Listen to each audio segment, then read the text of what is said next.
Hey guys, welcome back to this channel. In this video I'll be showing you guys how you can remove text from videos in CapCut PC. Pretty simple. You copy and paste it. Go to mask and select the rectangle one and get an area above the text here. So I'll just select this one. Go back to basic and we're going to move it down. It's not going to be accurate since this is here, but I'm just going to feather it out. If you want to, you can kind of move it a little bit more and adjust it. I think I feathered it a little bit too much.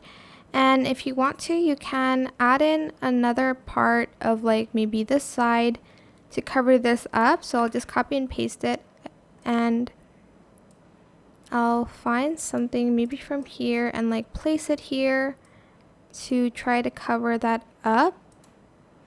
There's a lot of patchiness, and I'm just going to place it there because there's only text there, but make sure you do it more neatly than I am doing right now. But that is it. I hope it was helpful for you guys. Don't forget to like, comment, share, and also subscribe to this channel if you haven't done that already.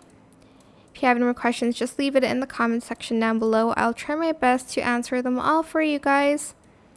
And if you found this video helpful, please click the thanks button as well. That is it. Thank you so much for watching. Bye!